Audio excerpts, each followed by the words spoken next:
This episode is brought to you by Vital Farms. Isn't it bullshit to have to question where your food comes from? At Vital Farms, you can trace your pasture-raised eggs all the way back to the source, the pasture. On the side of each pasture-raised carton of eggs, you'll find the name of the farm where your eggs were laid.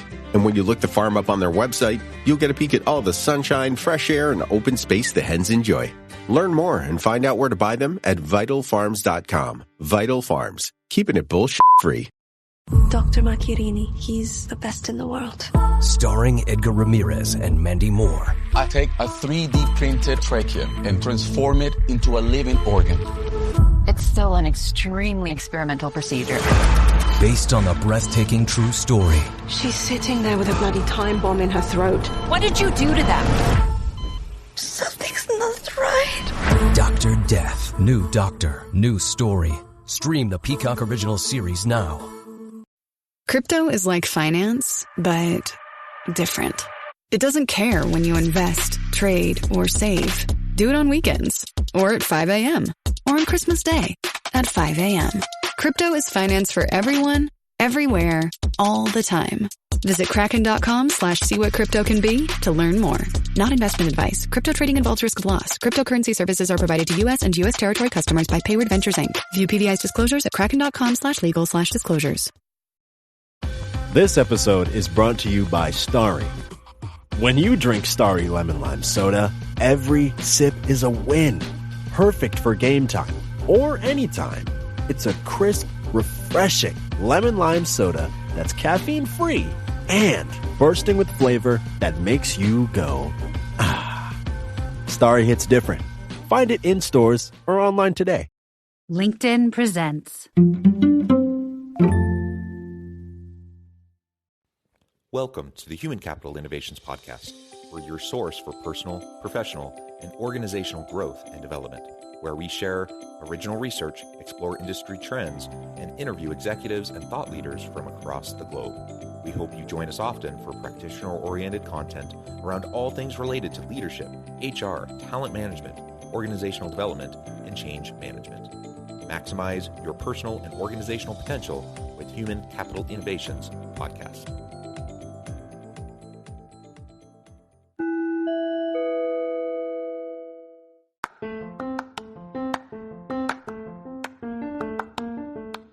If you enjoy the Human Capital Innovations Podcast, enjoy ad-free listening by going to the Patreon page, and please consider contributing even at the producer or sponsorship level.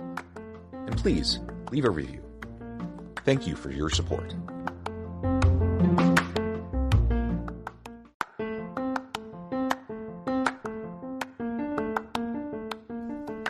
Welcome to the Human Capital Innovations Podcast. In this HCI podcast episode, I talk with Arthur Woods about his book, Hiring for Diversity, the Guide to Building an Inclusive and Equitable Organization.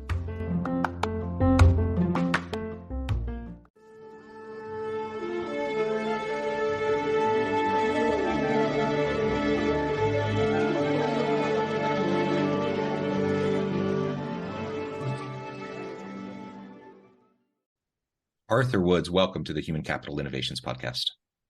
Thanks for having me.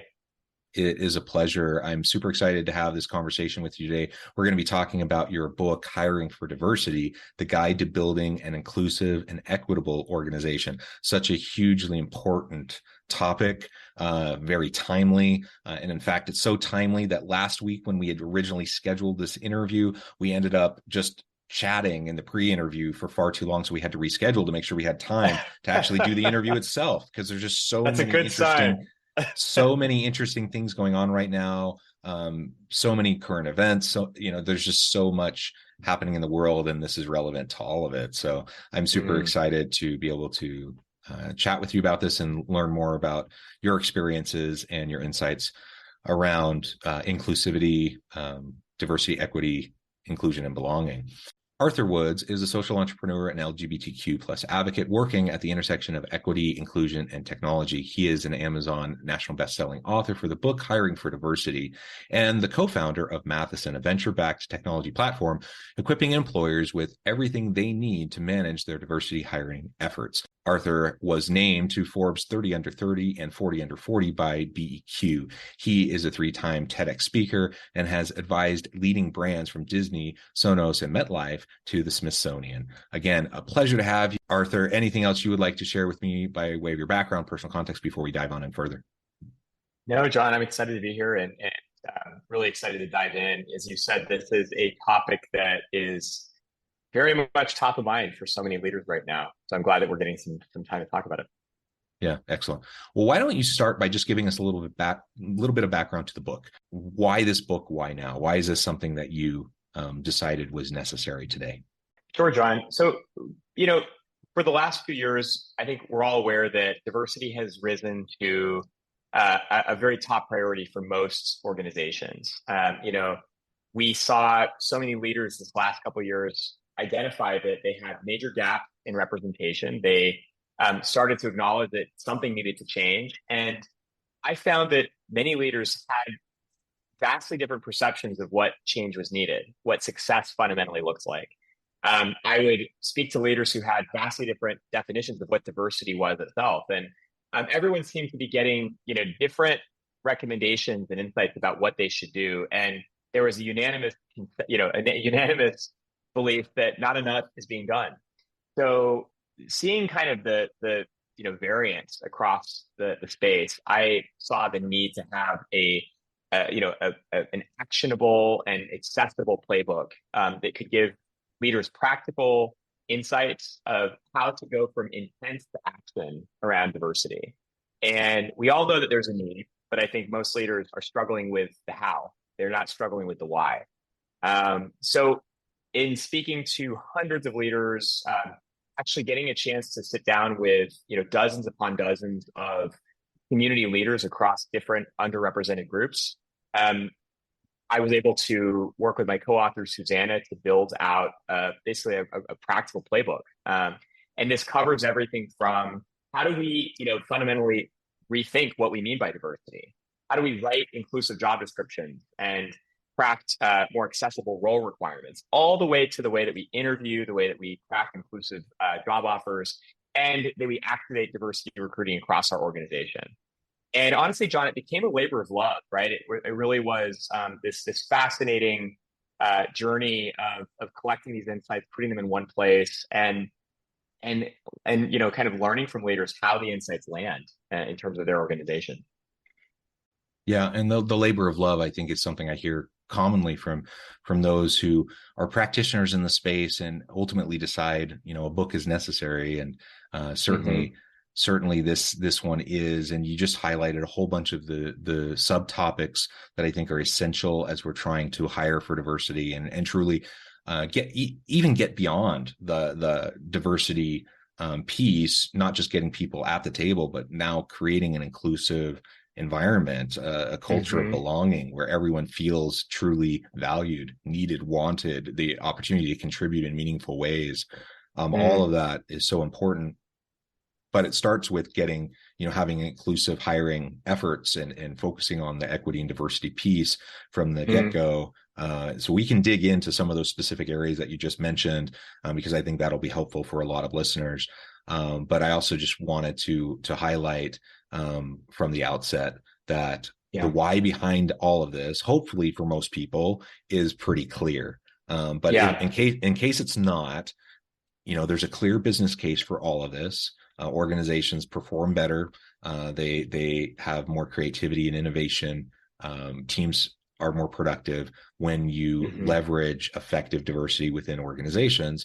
But it's also the right thing to do from a human perspective. The human case coupled with the business case should make it a no-brainer that every organization wants to be paying attention to this and making sure that we're fostering a really wonderful environment where everyone feels valued. And when that happens, not only is it better for the individuals, it's better for the team, it's better for the organization as a whole.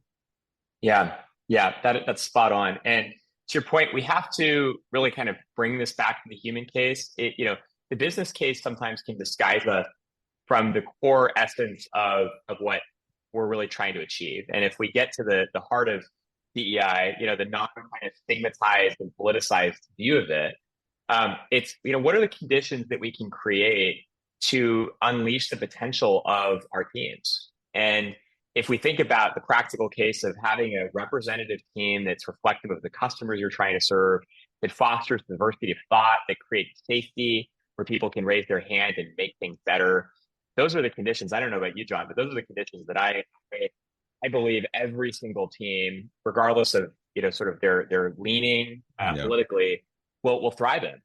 And I think, in fact, a lot of the recent events have created these kind of unnecessary headwinds for diversity, and have created a bit of a stigmatized, kind of politicized view of it that's created, I think, a sentiment among some to say, oh, we can kind of take our focus off of this, or actually this might even be more harmful than good for our organizations, therefore we shouldn't invest in it at all. We have to really kind of combat that.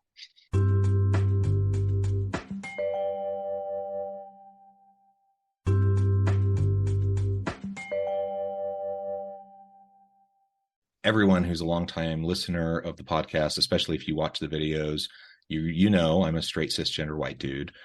So I have all of the layers of privilege, and I could potentially be one of those who could feel threatened by DEI efforts in organizations, because perhaps in some way that could threaten my position of power within organizations or whatever. But like you just said, I want this for me and the people around me. I think because I know it's going to make life better for me. I want people to be treated with dignity and respect, but I want to work for an organization like that. I want to work for an organization that values every individual contributor, that treats people well, that doesn't exploit people, that doesn't discriminate, etc. And regardless of your political leanings, or whatever your particular categories are, in terms of these different demographics, I think ultimately it's in everyone's best interest to create this kind of really fostering inclusive environment of belonging, so that everyone has an opportunity to achieve their potential and to thrive. Yeah, John, I'm really glad that you called that out, and I appreciate the vulnerability of speaking to this subject from the lived experience and sort of identity of every person.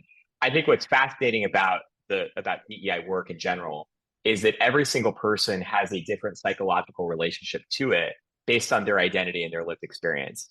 And to your point, some folks are threatened by it. I really love the very vulnerable, open, cisgender white male allies that show up and say, I want to be part of the solution here, and I don't see this as a threat. I see that if we create a fair, equitable place for everyone, all the boats rise with the tides, right? And we need everyone around the table. I think there's been a perception that we should have allies kind of sit on the sidelines and not engage. Many, by the way, who are afraid of saying or doing the wrong thing. And the sentiment of everyone's voice needing to be heard, and everyone's participation truly being necessary for the work to work. And I think in the context of hiring, there's a great example there. A lot of organizations that are homogenous to begin with have to activate those well-meaning allies who might not have taken much action. If we want to see our processes change, if we want to see any of our recruiting efforts pay off, right? This is a lot of the hiring managers, by the way, that are in positions of authority, who frankly sometimes have been the culprits of bad behavior. We have to get them on board, and they, we have to ensure they're not breaking the rules, or they're not sort of veering away from the vision that the organization sets. Otherwise, I think we're not going to see a lot of progress. So I really am glad that you brought that component into the conversation. To also highlight, you've referred to this, I've referred to this, but it's worth just noting again. At this point, we're talking about kind of the front end, right? Let's cast a wide net. Let's attract a diverse pool. Let's give everyone a truly equal, fair shake at getting hired into different positions, so we have diversity hiring, et cetera. Let's focus on all of that so we can have a good pipeline of great people coming to the organization. But it is important to note that just because you get those people into the organization doesn't mean that you've solved the issue. You're absolutely right. It's the first step, right?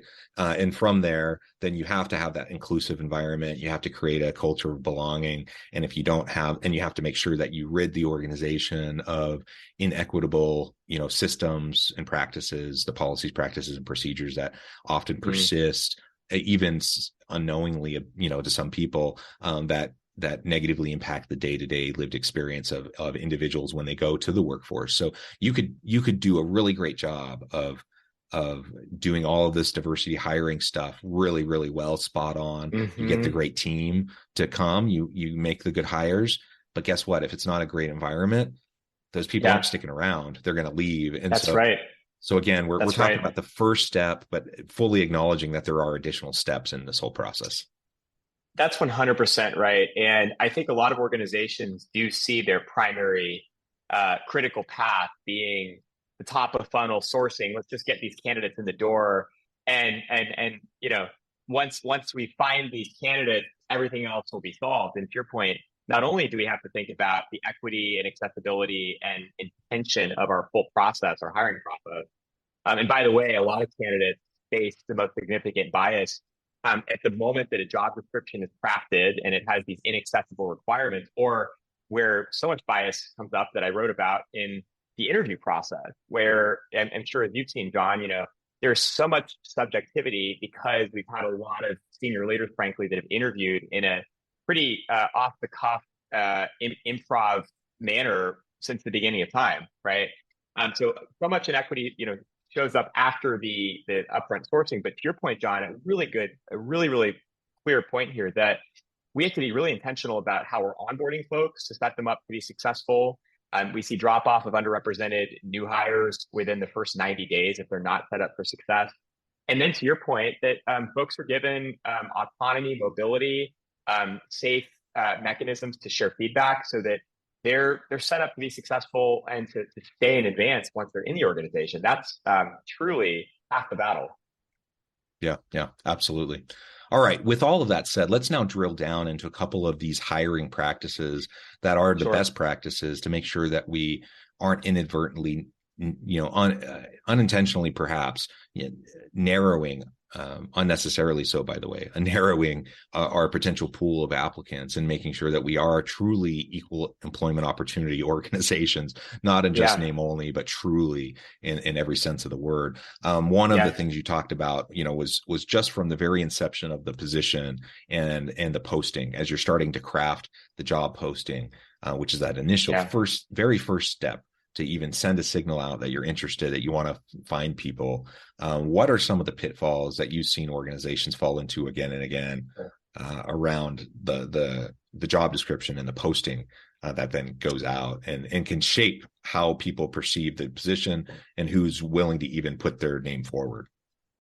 Yeah, it's a great question. And this is actually, it's one of those issues that's in plain sight and we oftentimes really overlook it. So if we think about the common way that a job description is crafted, right, from its genesis, it's oftentimes the case that you have a hiring manager who says, I want to hire for this role. The first thing I'm going to go do is I'm going to Google that job. I'm going to find the first job description that I find, and I'm going to just put that into a document, maybe add a couple, edits. Typically, I'm not reducing anything. There's no reduction there at all. And so what's happening is I'm literally, without a lot of thought, pulling through requirements that could have been literally written 20 years ago for that job rec. And actually, sometimes that's the way recruiters operate as well. So what happens in all of this, is that we're typically paying way too much. We're thinking in our head, I want to kind of imagine the perfect candidate, and this perfect candidate complex is something I try to talk a lot about, because in a perfect candidate world, right, we start to say, well, it'd be wonderful if they had a PhD. It'd be wonderful if they went to an Ivy League school, if they had a really high GPA, all of this sort of exorbitant industry experience. It'd be wonderful if they actually had more experience than we needed. And we could somehow get this deal on a really overqualified candidate for a role that we're going to pay them less for, right? And in our minds, we start to kind of create this archetype of the perfect candidate. And we put in these credentials into that archetype that are really unnecessary. What we're actually doing inadvertently is we're taking what could have been a very representative pool and we're restricting it to a very homogenous pool. Because if we think about historically, the folks that have had these exorbitant credentials, they have not been very representative, right?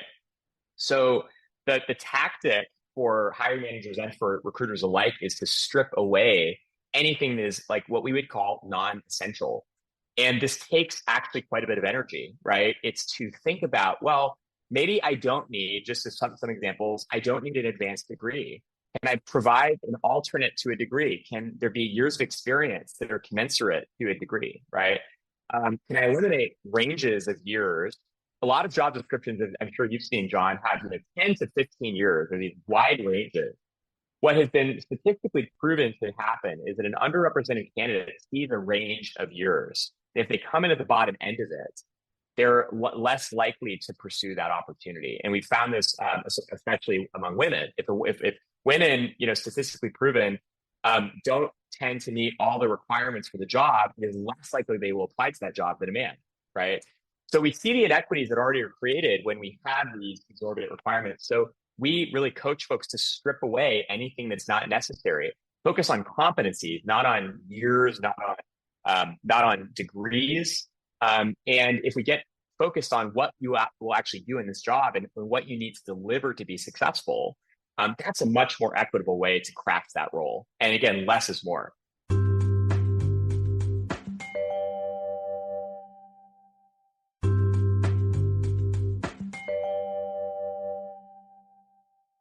Yeah, and just as an illustration to the point, years of experience, that's been one of my pet peeves for decades. Because what does it really tell you? I don't think it tells you what you think it tells you most of the time. Right. And one of the things that I often will say to leaders is, say it's even like 5 years of experience. Okay, what does that mean? 5 years of experience. Are you going to put someone forward as a better candidate because they have 5 years of crappy experience versus the one person who has, a year and is hungry and motivated and is a fast learner and is, they're going to come in and they're going to hit the ground running. Like, in what world would you say the person with 5 years is better for the position than that other person? I don't think most people would say that. Most people wouldn't say that when it's framed to them that way. Yet we're artificially creating that dynamic within the pool of candidates, and you're having people selecting. You're pushing them out of the pool, whether they're self-selecting out or you're signaling to them that they should, apply, or telling them that they shouldn't apply. And ultimately you end up with people who may be a good fit, but just as likely may not be, because that arbitrary years of experience doesn't really tell you much of anything meaningful. That's exactly right. And their ability to do the job well. And it can be the same thing with college degrees. Now, I'm a professor. I think college is important. I want people to go to college and get degrees and get certified and et cetera. And I think those will serve people well for the most part in their careers. But I'll be the first one to tell you that to just have an arbitrary requirement that you have to have a bachelor's degree for a position for no other reason than that's what you've always done, that doesn't make any sense, right? Well, that's exactly right. And, these are two interesting statistics. The first is that we start to make our initial decisions about a candidate's suitability in 7 seconds of reading their profile. And the second is that in an interview, typically the interviewers decided within the first 15 minutes of the call whether the candidate is suitable for the role. So we're making really fast, snap decisions, typically very subjectively with a lot of bias. And it goes to show that just as much as the candidate has to be able to sort of see this role and see if they're qualified, we have to be able to kind of rethink how we look at a candidate holistically, and we don't use these we would call essentially shorthand mechanism for deciding on a candidate suitability prematurely, right? Yeah. And to your point about diverse pools, we are unnecessarily restricting the diversity, not just race, gender, those types of categories, but socioeconomic diversity. Like, there's all sorts of things that feed into this, that we are unnecessarily narrowing the pool by having this tack on list of all these different requirements that may or may not be all that important to the ability for someone to perform well in the job. And so, I've heard it many times as I've talked to leaders, and they're dealing with diversity issues, and I'll say, hey, can I look at some of your recent job postings? And I'll look at them, and immediately I'm like, well, no wonder that your staff is like 90% white men. It's no wonder, because everything is designed in such a way to disproportionately elevate applicants from that population. And it's I point that out, and they're like, no, we're not racist, we're not sexist, we're giving everyone a fair shake. We're just putting in there what is necessary qualifications to be able to perform the job, and the only people that are qualified tend to be white men, and so it's not our fault. That's kind of the dialogue that I often hear. And I'm like, really, you think the only people qualified? And well, right. Go ahead. Oh, yeah, I mean, it's spot on, John. And this is where I think, recruiters, anyone that participates in the hiring process has a role to play in shifting that narrative. Because you're right, there are oftentimes leaders who feel very validated in their approach to say, I'm looking for someone with all of these very specific things, and it's typically the white man, right? And, we have a chance to kind of push back and say, what does it really mean to be successful in this role? And how can we overcome these preconceptions, right, and myths that we might have had about sort of what sets someone up for success. And we really need we refer to this concept of case studies. Case studies, have long stood the test of time in almost every space. But in inclusive hiring, case studies are the examples of sort of breaking the mold and the unconventional successes that actually kind of emerged from us. Taking a different approach, opening up a pool, right? Rethinking requirements, taking a more structured approach. So I think the more that we have these case studies, they become kind of our currency to get this work to scale.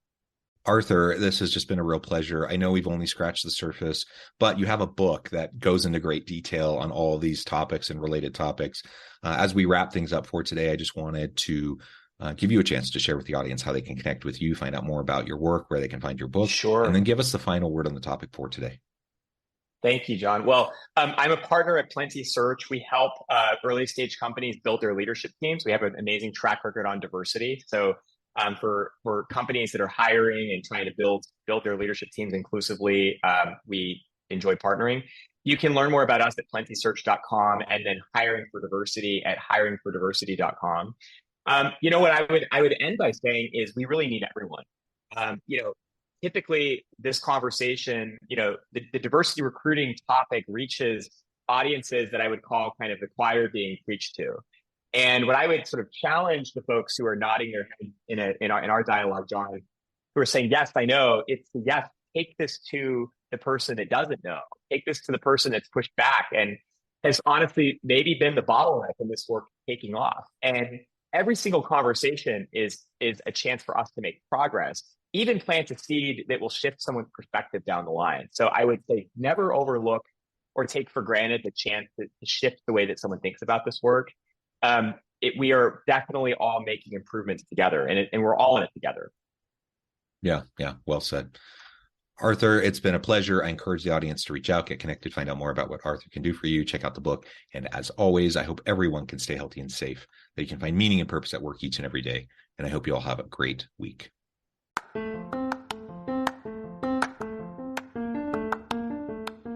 you enjoy the Human Capital Innovations podcast?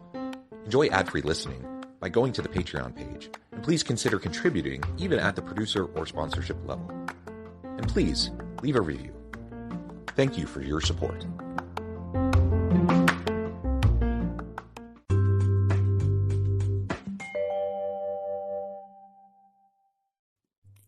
Thanks again for joining us for this episode of the Human Capital Innovations podcast. I hope you stay healthy and safe, and that you have a great week.